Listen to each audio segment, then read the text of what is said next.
Eu acho que eu vou começar falando primeiro da parte da MUN, né? Do que a gente já tem. Inclusive, a gente vai disponibilizar hoje os grupos, a gente vai combinar o horário que a gente vai disponibilizar para abrir as inscrições, né? Então, eu vou começar falando sobre isso. E vou começar agora também porque isso aqui fica gravado de todo jeito, né? Então, quem for chegando, a gente pode dar uma reforçadinha no final. Boa tarde, Victor. Boa tarde a todos e todas. A gente dá uma reforçadinha no final, mas a ideia deixa aí. Boa tarde, Lucas.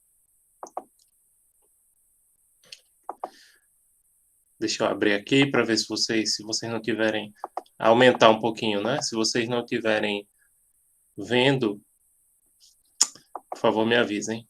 Boa tarde, Letícia.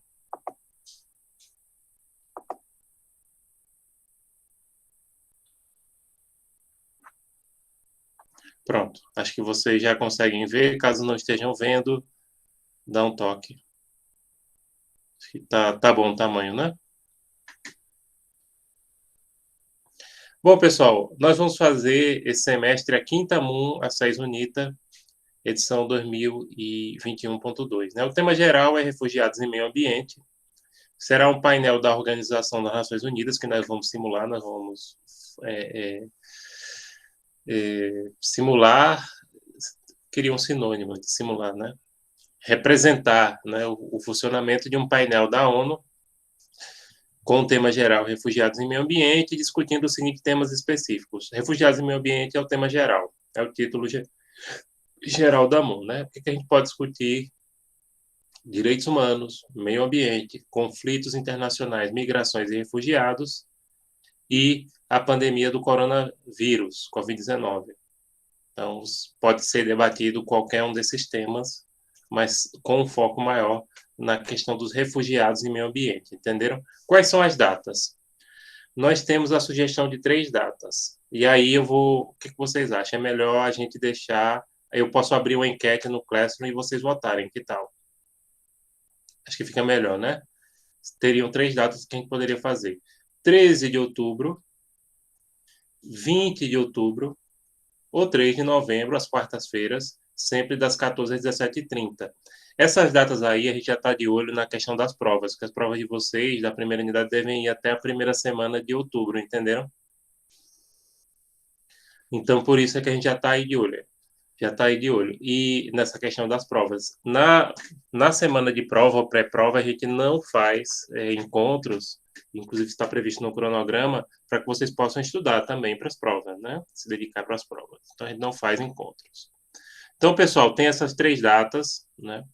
Vocês vão escolher algumas dessas 3 datas, a gente vai colocar uma enquete. Agora eu preciso que vocês votem até sexta-feira, tá? Por quê até sexta-feira? Porque eu preciso registrar a MUN na Acnur, no Alto Comissariado das Nações Unidas para Refugiados. Porque tem que ter a participação de algum deles, né? E para vocês poderem concorrer à questão da premiação da Acnur, das menções. Inclusive, acho que ainda não saiu nem a do semestre passado. Eu vou depois dar uma olhada no site deles. Mas, enfim, a nossa Quinta MUN, ela faz parte dessa rede de eventos de MUNs sobre refugiados que a Acnur está promovendo no mundo inteiro, né? Que mais de 20 mil pessoas já participaram de mais de 70 países. Então, a gente está nessa rede, entenderam?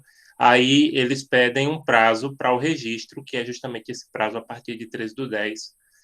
E aí, vocês poderiam votar até sexta-feira na melhor data para a gente fazer. Né? Vence a maioria. Vou abrir uma enquete lá no Google Classroom. Equipes. A primeira equipe é da secretaria. A equipe da secretaria, pessoal, só pode ser formada por veteranos ou egressos, tá? Ou seja, gente que tem experiência e que já participou de várias MUNs, tanto aqui dentro quanto lá fora. Quais são os países que nós vamos colocar? Os países vocês escolhem, é por ordem de inscrição, tá? Não pode escolher boa tarde, Gisela. Não pode escolher repetido. Quais são os países? Primeiro, África do Sul, Alemanha, Austrália, Brasil, Canadá, China, Colômbia, Espanha, Estados Unidos, França, Grécia, Índia, Israel, Itália, Japão, Líbano, Marrocos, México, Nigéria, Noruega, Nova Zelândia, Países Baixos, Paquistão, Reino Unido, Sudão, Suécia, Turquia, Uganda, Uruguai e Venezuela. São 30 países, tem países de sobra para vocês escolherem. E aí a escolha é por ordem de inscrição. Antes de vocês escolherem, o Afeganistão ficou de fora, Samuel. Vou, Gisela, eu tô falando para vocês antes de disponibilizar. Inclusive, eu vou combinar um horário, né? Querem que eu coloque Afeganistão? Quem é que vai pegar Afeganistão? É porque, por que que a gente não coloca determinados países assim? Porque vocês têm que representar aquele país e vocês têm que colher informação daquele país, entendeu? No site das embaixadas, no site do Ministério das Relações Exteriores, no site do governo, porque vocês vão fingir que vocês são diplomatas desses países. Então, vocês têm que pesquisar nos sites desses países qual é a postura desses países em relação aos temas que a MON aborda, entenderam? Depois a gente vai explicar isso melhor, mas a lógica da MON é essa. É que, por exemplo, se eu vou representar o Marrocos, eu vou ter que agir como se eu fosse um representante, um diplomata do governo marroquino. Então, eu vou ter que pesquisar qual é a postura do Marrocos e dos outros países também que a gente está trabalhando, de qualquer um deles que vocês escolherem, em relação ao tema geral, refugiados e meio ambiente, ou em relação aos temas específicos, né? Direitos humanos, meio ambiente, conflitos internacionais, migrações e refugiados e a pandemia do coronavírus. A inscrição a inscrição é o seguinte, vocês lá no Classroom, vocês vão colocar o nome da equipe que vocês escolherem e o nome dos componentes. Entendeu, Gisela? É assim que é a inscrição, você coloca lá no comentário. E aí a gente combina a hora que a gente vai colocar isso, entendeu? Que a gente vai abrir. Eu faço a postagem, aí eu programo a postagem. Por exemplo, vocês podem combinar aqui, professor, coloca aí de 6 horas, de 18 horas, para a gente escrever, abrir as inscrições. Ah, não, coloca de 9 da noite, coloca de 10 da noite. Aí vocês é quem sabem qual é o horário que ficaria melhor para fazer começar as inscrições, porque lembrando, a equipe é de quem escrever primeiro. Tem algumas coisas também, algumas instruções abaixo. Primeiro, as equipes deverão, a gente já falou isso, né? Ter entre 1 e 3 estudantes. Equipes unitárias são recomendadas exclusivamente para veteranos, ou seja, quem já tem prática, aí pode fazer duas coisas. Equipe unitária e secretaria é para veteranos, pessoas que estão ingressando agora, né? Trabalhem em duplas ou trios. Para validar a inscrição, cada equipe deverá escolher sua descrição, né? Aliás, melhor, cada equipe deverá escolher o seu país, é esquisito isso aqui, seu país, e postar nos comentários abaixo com o nome dos componentes. Perfeito. Ficou melhor agora. Então, era a descrição do seu país, cada equipe deverá escolher a sua opção, porque pode ser a secretaria, né? Mas lembrando, secretaria é só para veteranos. E postar nos comentários abaixo com o nome dos componentes. A ordem da escolha de equipes é definida pela ordem de inscrição. A equipe que se inscrever primeiro tem preferência, né? Em caso de equipes inscritas no mesmo horário, vale a que tiver postado primeiro lá no Google Classroom. Mudanças de equipes ou membros podem ocorrer em até 24 horas antes do prazo do envio dos Position Papers, que será divulgado oportunamente. O que é Position Paper? Position Paper, boa tarde, Bruno. Position Paper, pessoal, é um documento que vocês elaboram resumindo a posição da equipe do país que vocês vão representar, tá? Isso é o Position Paper. O Position Paper, depois a gente vai postar o modelo, vai explicar como é que se escreve. A gente geralmente pede para que vocês mandem uma semana antes da MUN, sabe? Inclusive, a gente oferece distinções, não oferece prêmios, porque a gente não está trabalhando com cobrança de valor de taxa, etc., né? Vocês sabem disso, aí é também a instituição, ela não vai querer bancar premiação em dinheiro, como ocorre nas MUNs, que tem pagamento de inscrição, etc. Aí a gente oferece distinções para o melhor paper position, a equipe que teve a maior capacidade de oratória, a melhor capacidade, e a equipe que teve a melhor articulação. No final da MUN, é elaborado, depois a gente vai explicar isso melhor, não se preocupem não, esses detalhes do que ocorre na MUN a gente vai passar para vocês, do que precisa fazer. É elaborado um draft paper. Esse draft paper é o resumo das decisões que foram acordadas pelas equipes. Os draft papers deverão ser traduzidos para o inglês e encaminhados para a Acnu, porque vão concorrer à premiação da Acnu ou menção honrosa da própria Acnu. Uma semana depois da MON tem que encaminhar para eles. Eu encaminho para eles analisarem. Inclusive, a do semestre passado a gente nem recebeu,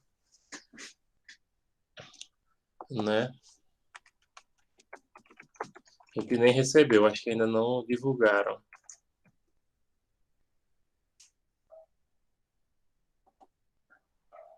Que a gente faz parte desse desafio, né?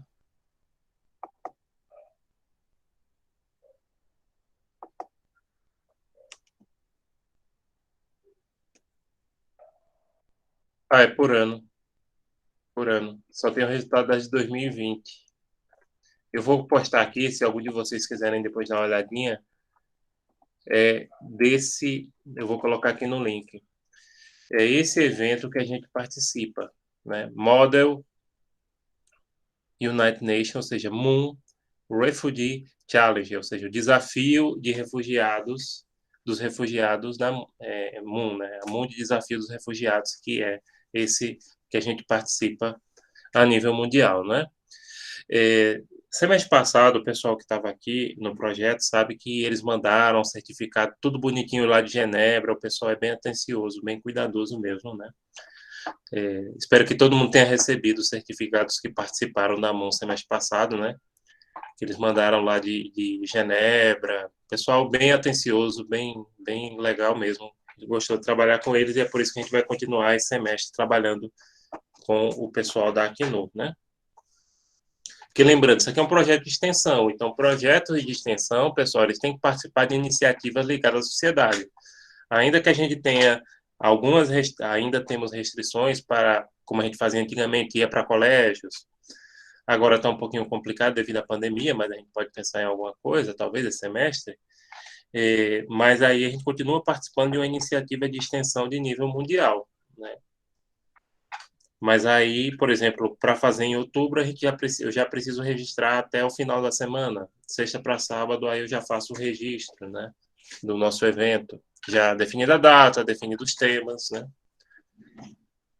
Entenderam? Alguma pergunta sobre esse assunto, gente? Hum, Coloquem aí no chat qual é o melhor horário que vocês querem para divulgação, para abrir as inscrições das equipes. Pode ser 18, pode ser a hora que vocês quiserem, 22 horas, pode ser meia-noite. Eu faço o post assim que terminar esse encontro aqui, e aí eu programo a hora que ele vai abrir. Podem colocar qual é o horário. 19, 22. Vão colocando, vão colocando.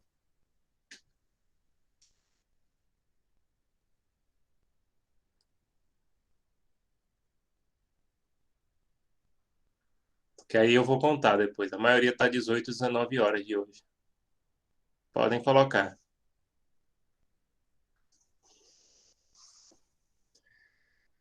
Daqui para o final do encontro de hoje, aí a gente olha aqui. A maioria, acho que 19 está vencendo. Já, já. Daqui para o final a gente olha. Que eu já faço aqui, pessoal. Assim que a gente terminar, eu já faço a postagem e deixo ela programada. Aí vocês entenderam, né? Tem que colocar o nome da equipe e o nome dos componentes. Certo? Por exemplo, França, aí coloca Sofia, Letícia, Kaline, tá? Pode mudar? Pode, né? Desde que seja 24 horas antes da data que a gente estabelecer futuramente para o envio dos papers position. Perfeito. Daqui a pouco a gente conta, se quiserem votar, indo votando. Tá vencendo 19 horas. 2, 3, 4, 5, 6, 7, 8, 9, 10, 11, 12, 13, 13. 19 tá vencendo. Pelos que estão aqui presentes, 19 já venceu, né? Tem 21 pessoas aqui presentes. Perfeito. Vocês têm alguma pergunta sobre isso? Se não tiver, a gente vai prosseguir com o assunto que a gente vinha falando semana passada, né? Que é a questão da parte de formação.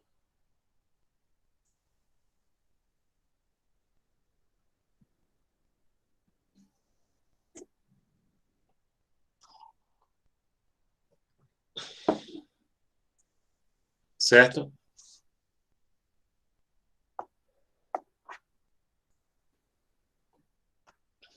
E também não esqueçam de votar nas datas. Eu vou colocar só até sexta, as datas. Aliás, o ideal era fazer o registro na sexta.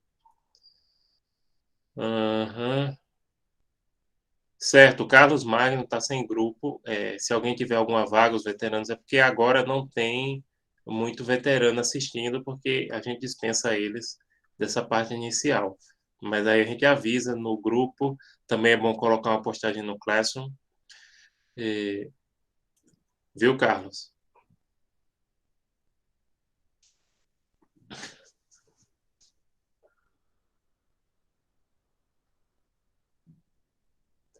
Tem, Renato, o grupo do WhatsApp. Deixa eu colocar aqui a listagem.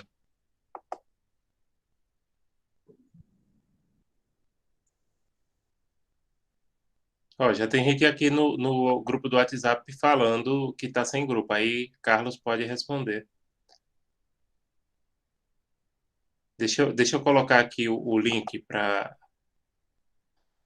quem não se inscreveu no grupo do WhatsApp do SOI.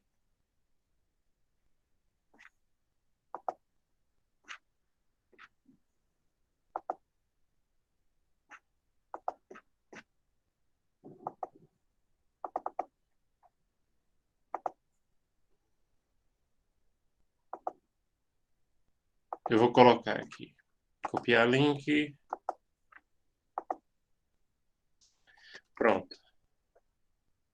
Quem não entrou no grupo do WhatsApp, pode entrar aqui. Eu coloquei no chat, né, o convite.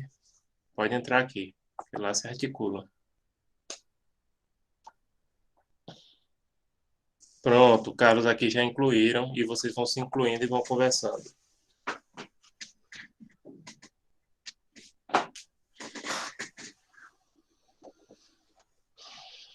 Tá certo, gente? Pronto, podemos, né, ir para a parte de aula expositiva, né?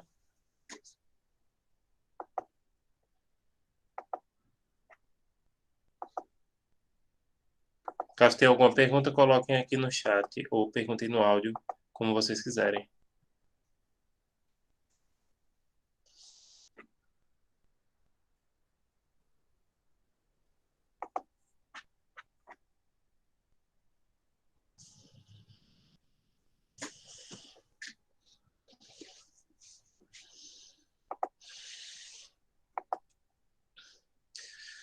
Bom, pessoal, então vocês deem uma olhadinha, a gente vai abrir hoje. Boa tarde, Lucas.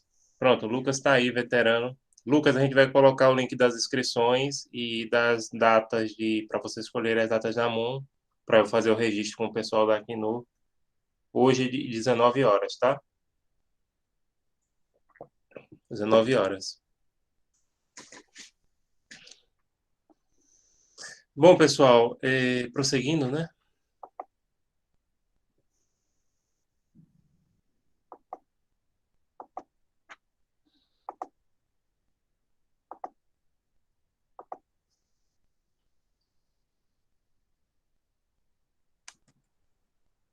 Classificação das organizações internacionais. Quanto aos fins, a gente tem organizações com fins gerais e com fins específicos.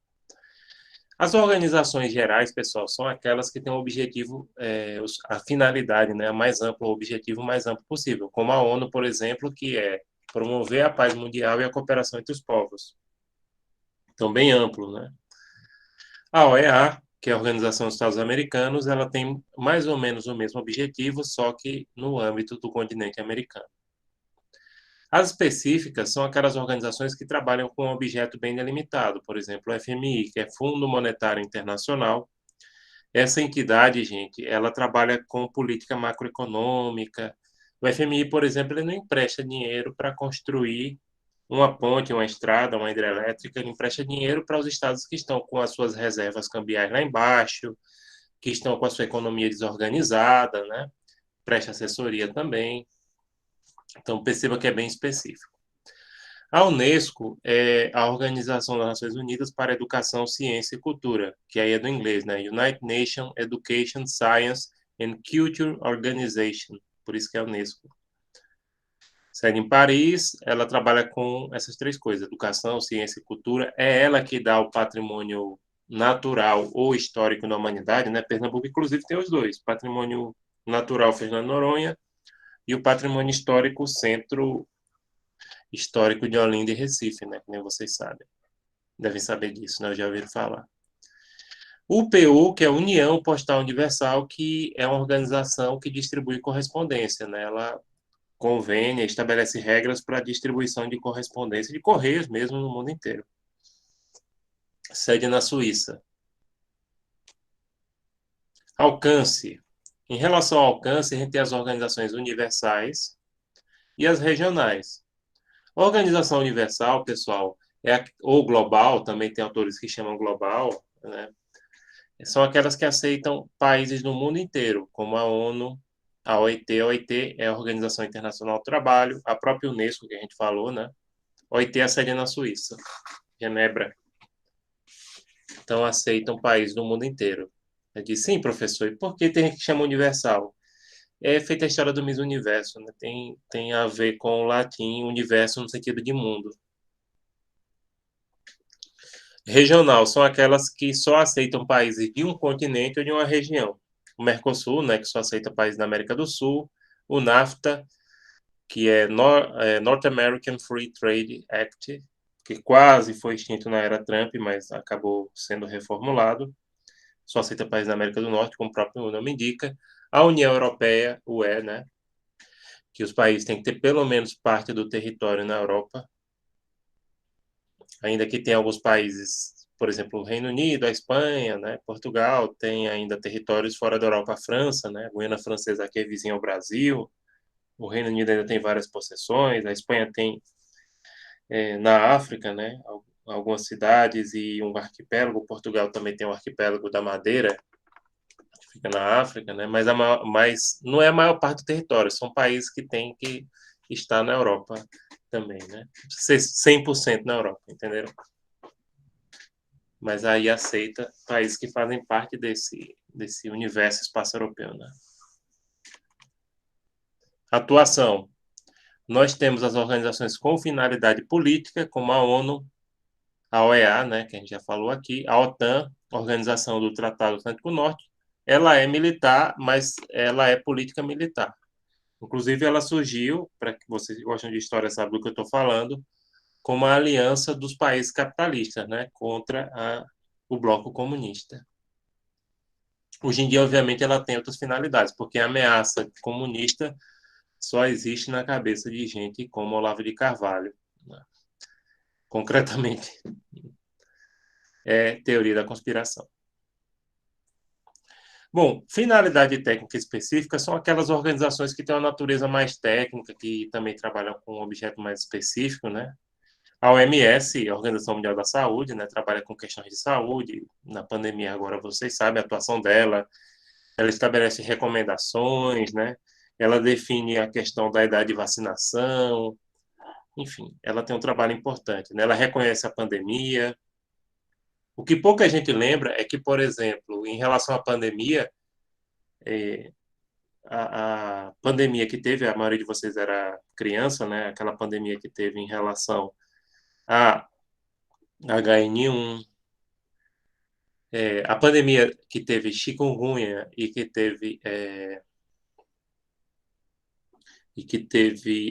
qual era a outra que eu peguei? Zika. Zika eu peguei. Foi decretado pandemia naquela ocasião. Inclusive, minha esposa estava no final da gravidez. Graças a Deus, nossa filha não nasceu com nenhum problema. Mas eu peguei Zika, eu estava fazendo doutorado em Recife nesse tempo, ia toda semana em Recife, muito mosquito ali no centro, né? Eu estudava lá no centro, no programa de pós-graduação, lá do PPGD, da UFPE, ia lá no centro, aí muito mosquito, peguei lá. E foi decretada ali pandemia também. Então, a OMS. O FMI também trabalha com essa questão da política macroeconômica, né? Também é considerado técnica. A própria Unesco, né, que trabalha com educação, ciência e cultura, ela também tem natureza técnica. Pronto, quem define idade de alfabetização é a própria Unesco, né? Aquela idade ideal, né? Além dessa questão de estabelecer patrimônio histórico ou patrimônio natural da humanidade. Independência normativa. O que seria independência normativa? Isso é em relação ao direito interno. Organizações dependentes são aquelas que, além dos tratados internacionais, ela depende de normas internas. Então, além do direito internacional, elas obedecem normas internas dos países. No caso, geralmente são as organizações mais antigas do século XIX, como a União Postal Universal e a Cruz Vermelha, que, além do direito internacional, são regidas subsidiariamente pelo direito civil suíço. São duas entidades que têm sede na Suíça, né? E aí são entidades muito antigas, e naquele tempo o direito internacional não era tão desenvolvido, então elas também obedecem às normas civis da Suíça. Suíça tem Código Civil, viu, como o Brasil. Independentes. São países que fazem parte do sistema jurídico civil law, né? Então, geralmente eles têm um Código Civil. Independentes. Independentes são aquelas que não mantêm nenhuma vinculação com a ordem jurídica interna, ou seja, são organizações que não obedecem direito interno em nenhum país, a maioria, como a ONU, a OEA, a União Europeia. A União Europeia, inclusive, pessoal, ela tem um direito próprio dela, que é chamado direito comunitário. Direito comunitário não tem a ver, porque as pessoas confundem muito isso, né? Tem a ver com associação, com cooperativa, não. São as normas que regem a União Europeia. Inclusive, os europeus dizem que não tem no Mercosul, né? São os brasileiros que dizem que eles têm direito comunitário do Mercosul. Os europeus dizem que não, só na União Europeia. E eles têm razão. São normas específicas, né? E que têm um poder específico e que se impõe aos Estados-membros da União Europeia e só não revoga as cláusulas pétreas da Constituição. Então, se a União Europeia estabelece uma norma dentro da sua área de competência, se impõe a todos os países membros da União Europeia, são obrigados a obedecer, né, independente de qualquer tratado.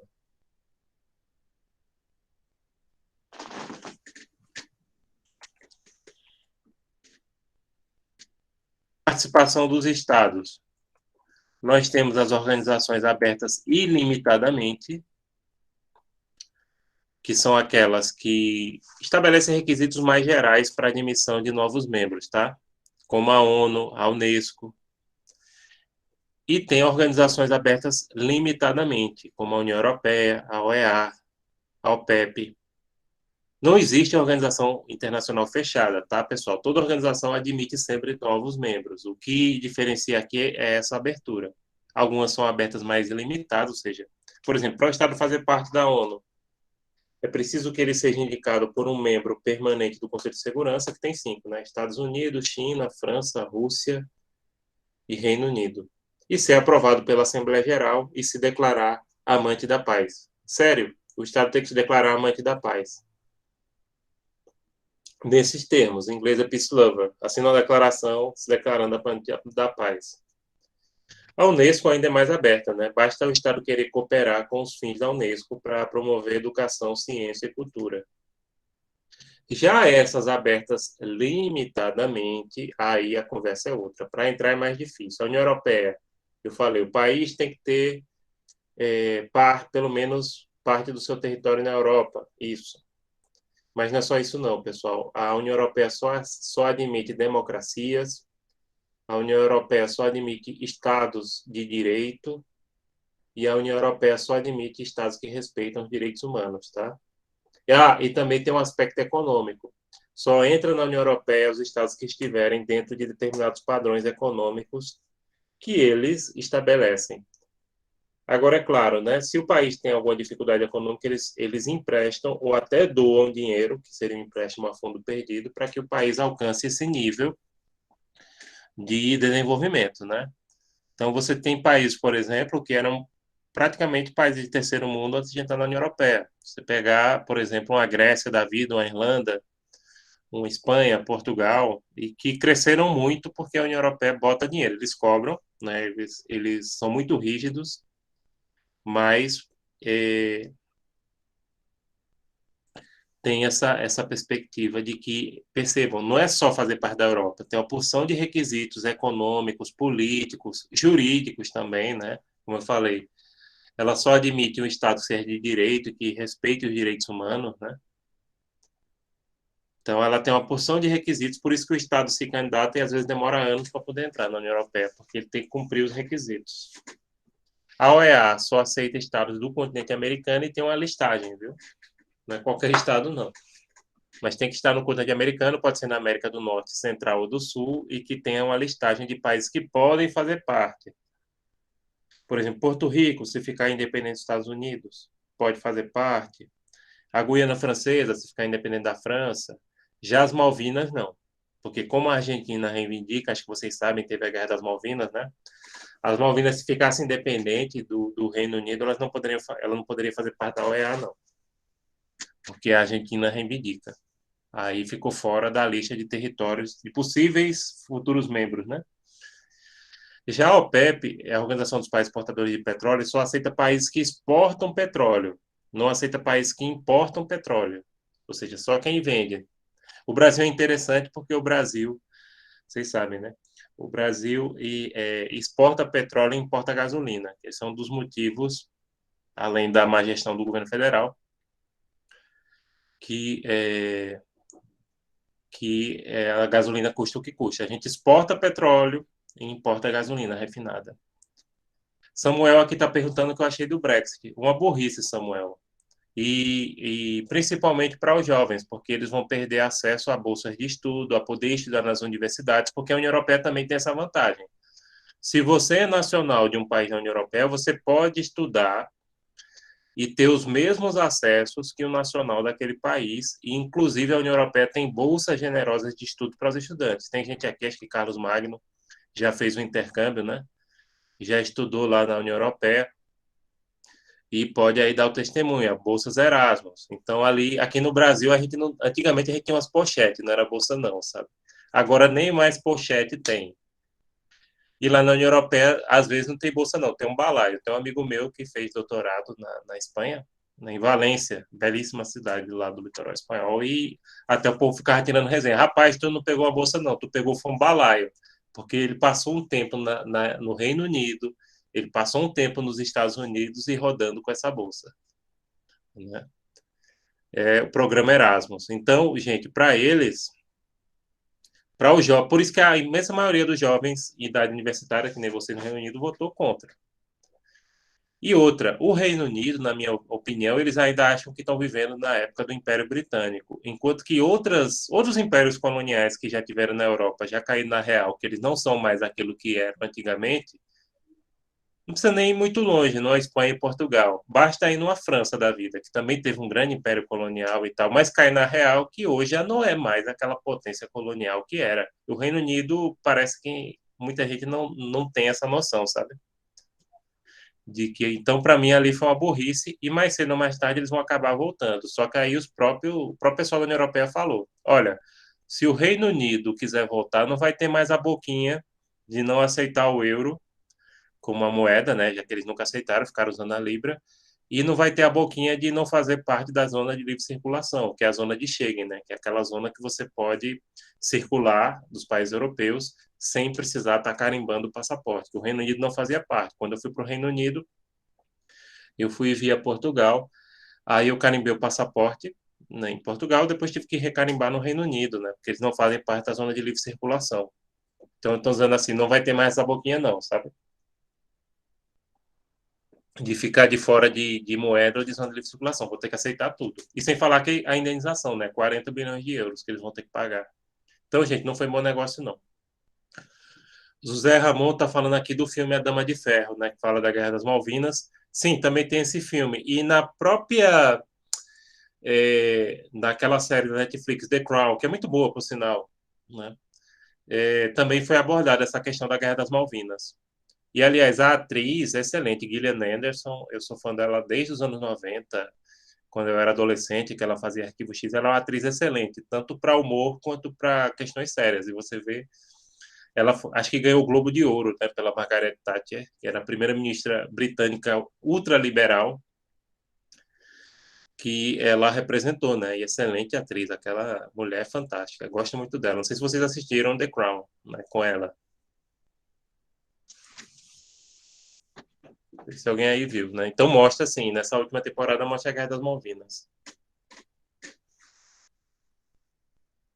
Pronto, ali foi a guerra, né, entre o Reino Unido e a Argentina, tal, pelas Malvinas. Aliás, Falkland, eles chamam em inglês, né? Lá tem cerca de 5 mil habitantes, a maioria descendentes de britânicos, escoceses, galeses. Então eles não têm interesse em se juntar à Argentina, né? É uma população pequena, né? Mas tem gente lá que família está lá desde o século XIX. Também é uma área muito fria, o clima já é quase polar ali. É muito frio ali, aquela área. Sul da América do Sul, né? Muito frio. Patagônia em diante.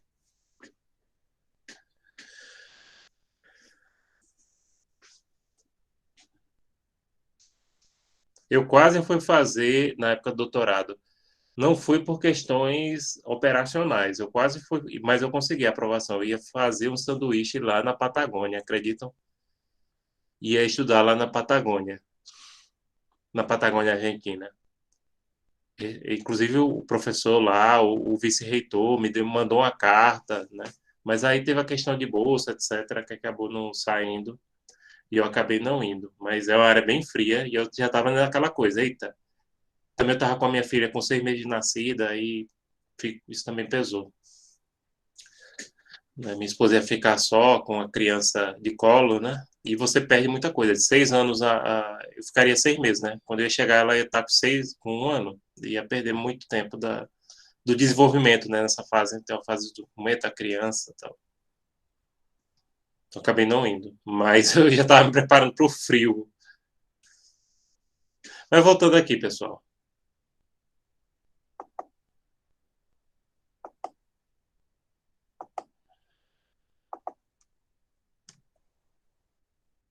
O fundamento histórico da personalidade jurídica das organizações internacionais é o parecer da Corte de 1949 sobre o caso Bernardotti. Antes de 1949, havia um questionamento se as organizações internacionais eram, de fato, sujeitos de direito internacional público. Aí houve o caso Bernardotti. Como é que foi o caso Bernardotti? Bem simples. Bernardotti era um conde sueco, primo da família real. Aliás, primo não, da família real, primo do rei da Suécia. E ele morreu na época da criação do Estado de Israel, né? Ele foi vítima de um grupo de guerrilheiros extremistas judaicos. E aí ele morreu no atentado lá.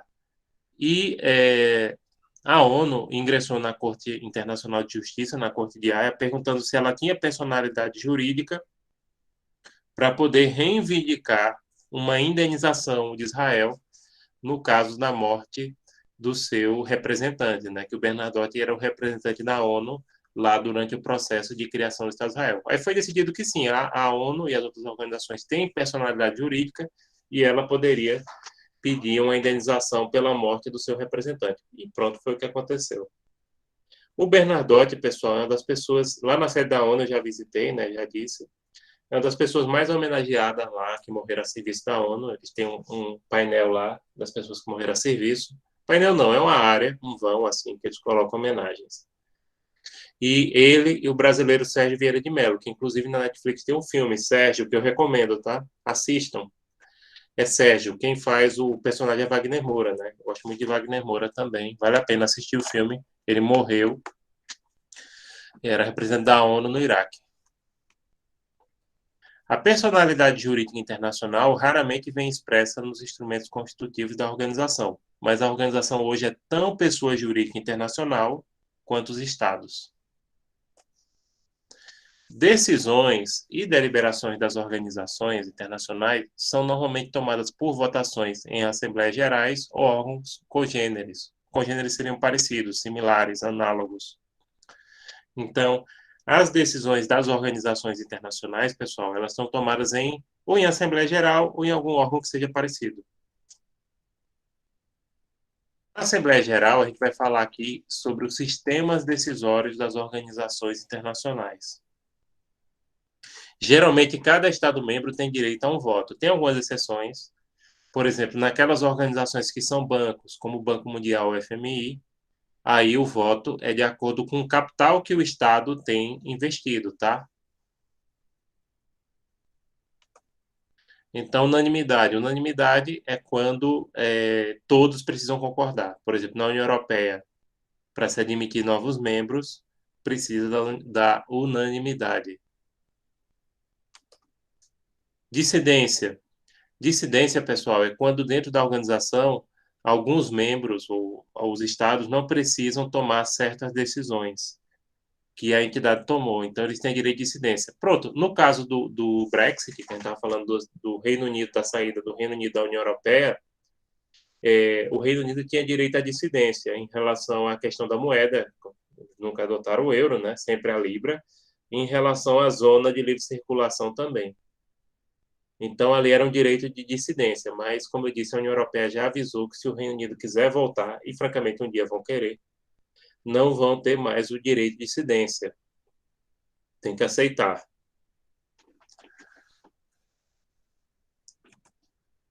Voto ponderado. O voto ponderado, ele ocorre... Pronto, esse caso de organizações internacionais são bancos, né?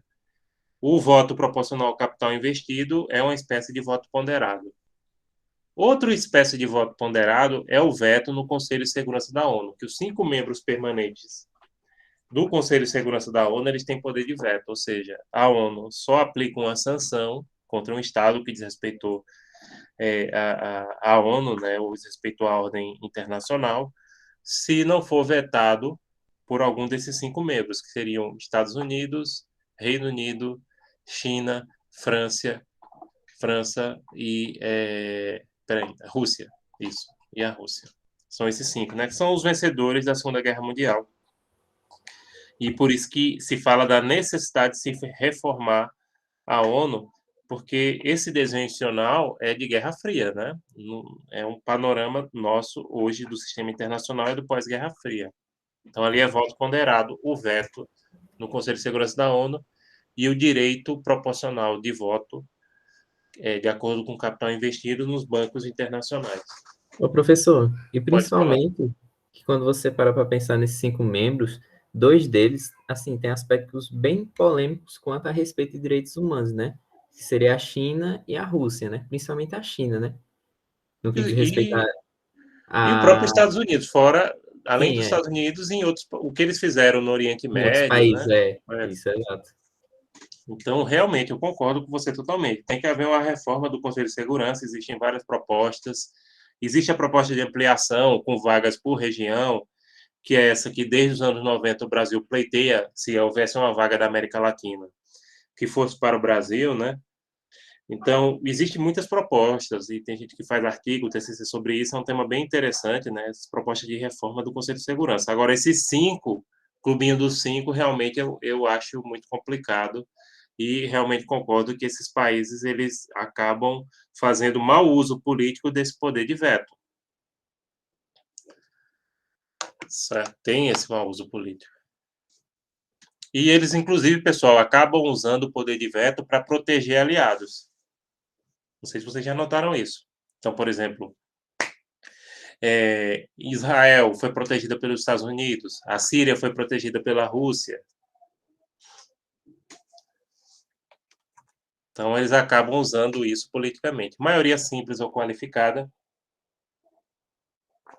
Maioria simples seria de 50% mais um. A maioria qualificada é geralmente 2/3, por exemplo, na ONU, como eu disse, para admitir um novo Estado-membro, é preciso que o membro do Conselho de Segurança indique e que alcance uma maioria aí qualificada de 2/3 dos votos, né? Pronto. Deixa eu olhar se tem alguma pergunta aqui no chat. Ok, Gisela, pode colocar. Quem precisar sair, pode colocar o presente aqui que a gente registra, tá? Celine, a gravação, Celine está perguntando onde é que fica. A gravação está oscilando. Ok. Celine, é o seguinte: a gente vai postar no Google Classroom. A gente vai postar esse link que vai ser um vídeo do YouTube, tá? Então você pode assistir depois. Qualquer coisa, coloca aqui um presente e aí você pode sair e depois assiste, tá?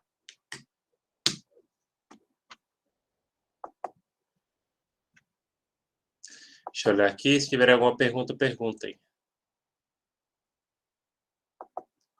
E aí a gente termina esse assunto. Tá ok? Não tem problema não. Acho que ainda hoje eu coloco. Ainda hoje não. Acho não. Eu coloco ainda hoje, tá? Então, se alguém precisar sair, coloque a presença e pode sair. Que a gente vai terminar esse assunto.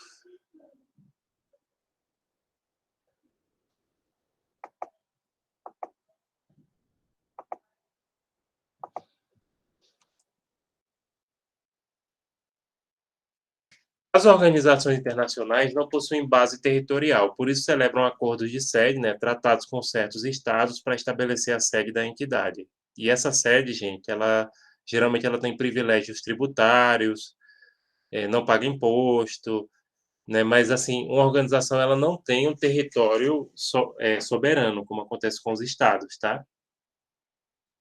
Então elas não têm uma base territorial. Então, para funcionar, funciona através de tratados que celebram com os estados que as hospedam. Existem duas classes de membros de organização internacional. Os membros originários, que são os fundadores, e os admitidos, que são aqueles que ingressaram posteriormente. Geralmente, pessoal, não há privilégio para que diferencie originais e admitidos, tá? O Brasil, por exemplo, é membro originário da ONU, é um dos fundadores. São 50 estados que fundaram a ONU. A ONU hoje tem 195. Então, 145 aí, e países como a Alemanha e o Japão, que na época estavam sob ocupação, né, após a guerra, eles passaram a ingressar depois. Mas, em regra, e a própria União Europeia, que começou com 6, né, hoje tem 27. Então, em regra, não tem privilégio para quem foi originário.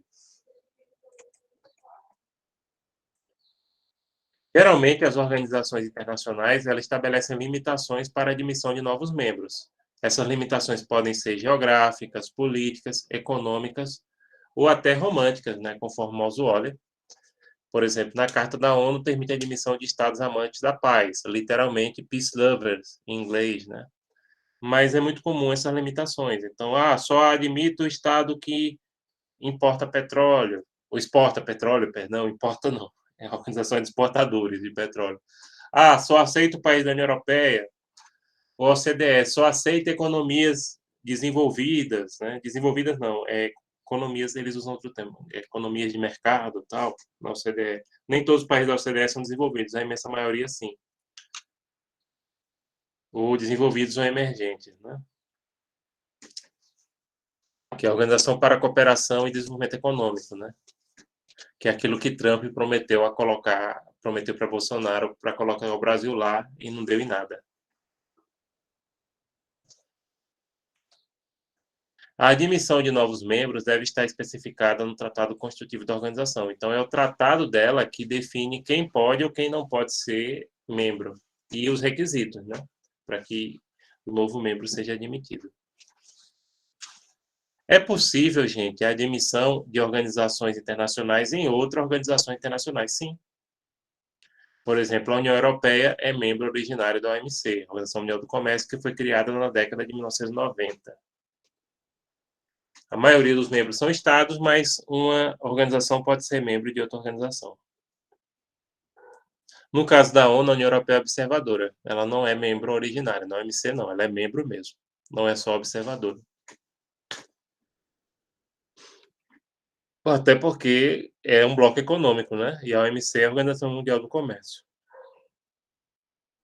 Territórios, ONGs, Movimentos de Libertação Nacional e estados dependentes, que são aqueles estados que são vinculados a outro, podem ser admitidos como membro observador associado, mas sem direito a voto, tá?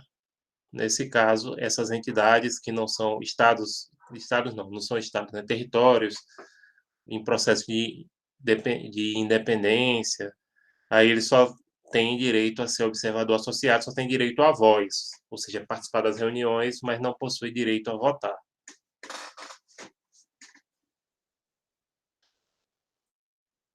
A aceitação do órgão competente torna o Estado membro da organização internacional. Então, se o órgão competente aceitou, ali ela já passa a ser membro, né? Cada Estado membro da organização internacional mantém perante ela uma representação ou missão permanente, né, cujos componentes possuem imunidades diplomáticas. Então, cada Estado membro dessa organização internacional vai ter diplomatas que representam, e esses diplomatas têm imunidades diplomáticas ou consulares, dependendo aí do estatuto da entidade, tá? Mas seria basicamente como ele representar perante outro Estado, não é muito diferente, não. Tá? Então, por exemplo, só responde penalmente ao país de origem.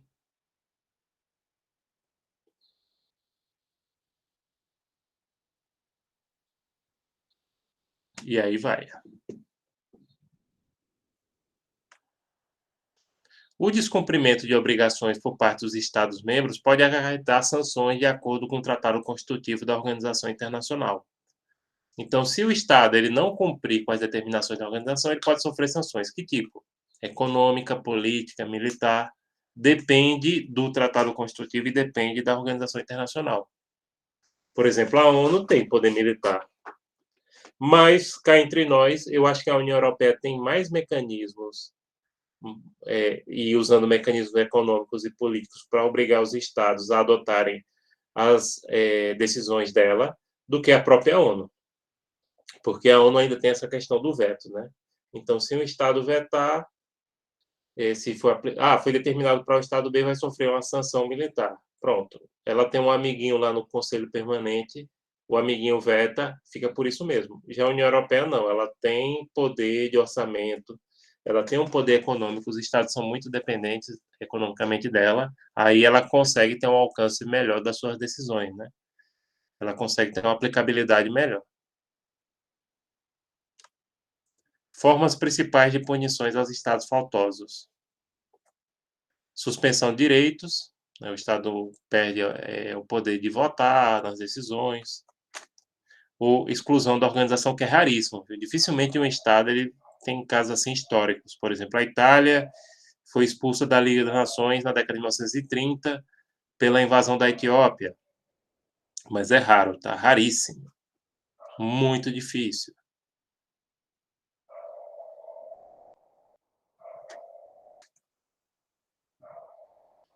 A saída voluntária das organizações internacionais se dá por denúncia do Tratado Constitutivo da Organização Internacional.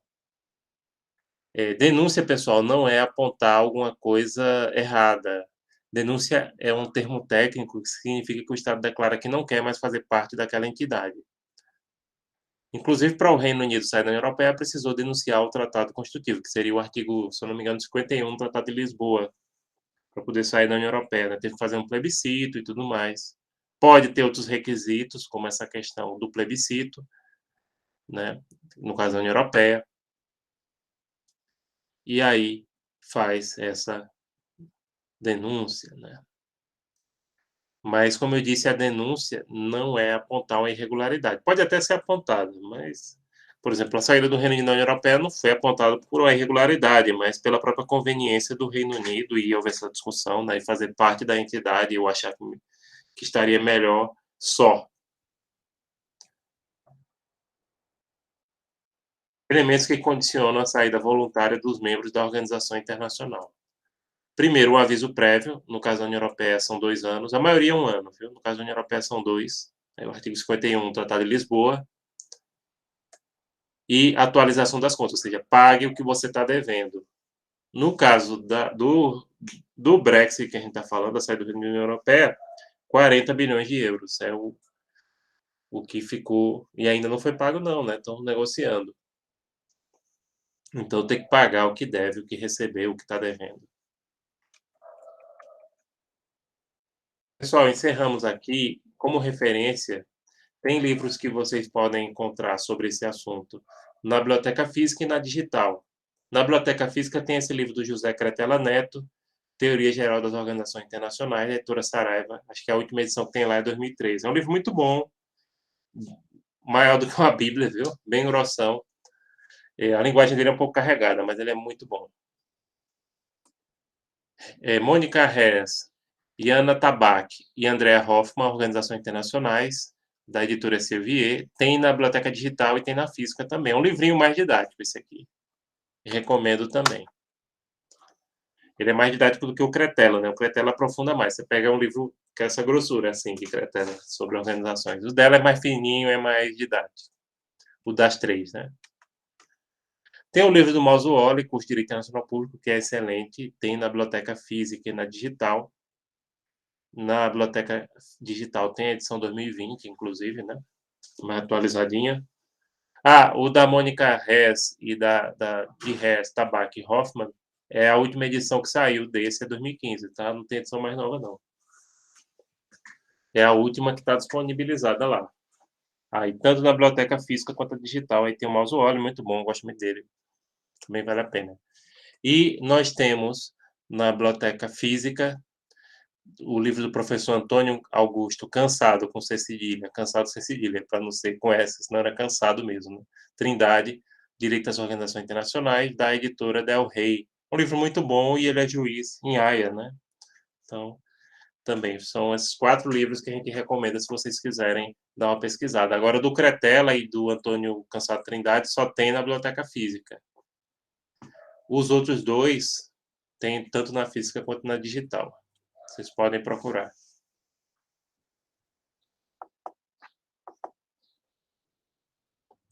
Bruna, eu vou disponibilizar a lista com os países para vocês se inscreverem a partir das 19 horas, viu? Fique de olho. 19 horas eu vou disponibilizar. E aí a inscrição é por ordem lá. São 30 opções de países que vocês podem escolher. Coloquem grupos de 1 a 3 pessoas, equipes, né? De 1 a 3 pessoas. Mas lembrando, para só quem for veterano. Gente, mais alguma coisa? Se vocês não têm mais perguntas, eu vou encerrando por aqui. Votem na enquete para as datas da MON, para poder fazer o registro junto ao pessoal da Acnur, né, do nosso evento. E hoje, o que eu ia dizer? E às 19 horas, venceu a maioria ali, às 19 horas a gente coloca. Por favor, podem registrar aqui a presença, colocando quem está presente aqui hoje. E a gente encerra por hoje, tá certo? Obrigado pela presença de vocês e até a semana que vem, dia 8. Dia 8.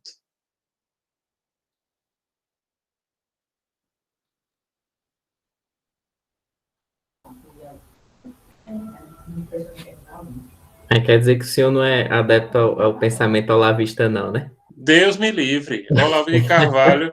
Se alguns de vocês me disser que eu tenho menos conhecimento do que Olavo de Carvalho, eu fico. Até porque o cara que só tem a 4ª série, né? Eu fico ofendidíssimo. Ele não é autodidata, ele já escreveu vários livros. Sim, mas ele disse uma porção de bobagem que não tem nada a ver e mistura. E outra coisa, eu sou professor de filosofia, ensinei filosofia há muitos anos. Eu li Kant e li um artigo dele sobre Kant. E aí eu tá gravando isso aqui, eu deixo até registrado. Ele não tem Não entendeu, né? capacidade intelectual para ler Kant. Uma pessoa que fez a 4ª série, que nem ele, não tem capacidade intelectual de pegar um livro desse, tá? Até aqui na prateleira de baixo, e ler. Ele não conseguiu entender. Estou falando seriamente, ele não conseguiu entender. Porque Por não tem. exemplo, Emerson, por exemplo, eu nunca li Kant, tipo, a obra integral dele. Eu já li esse aqui, Justiça, não sei se o senhor já leu. Já vou É um falar, não capítulo li, mas já vi. que fala sobre Kant. E, tipo, eu já li e já tive uma certa, assim, dificuldade de assimilar. Tive que reler e tudo mais. Eu imagino você ler na obra, realmente, como não deve ser, né?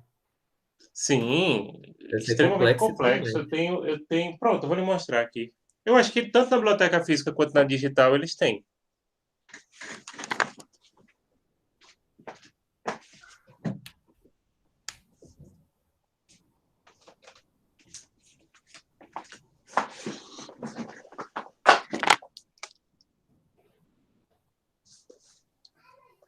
Crítica da razão pura Eu já ouvi falar, já, mas nunca li. Não, não li nenhum, assim, é integral onde tem dele o mesmo. imperativo categórico e crítica da razão prática. E eu também tenho a paz perpétua, que esse é mais fácil de ler, que ele fala sobre organizações. Pronto, ele é um dos precursores das organizações internacionais, né? O livro dele é a paz perpétua, que é bem fininho e é bem interessante. É o mais fácil de ler, que ele fala justamente dessa necessidade de se criar entidades que congregam os estados, né? De se ter alguma coisa do tipo. Mas como acontece com todos os alemães, né? Os alemães acham que quanto mais difícil você escreve, melhor. Então, são É. autores de uma extrema complexidade, né? Aí ele não consegue chegar lá, ele não consegue.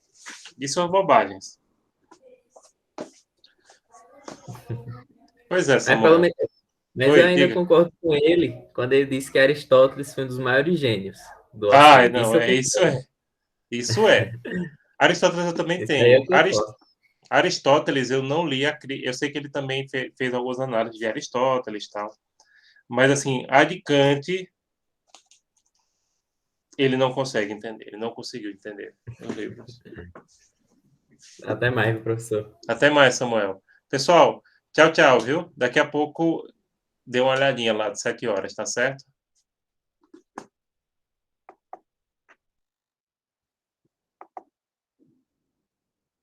Até.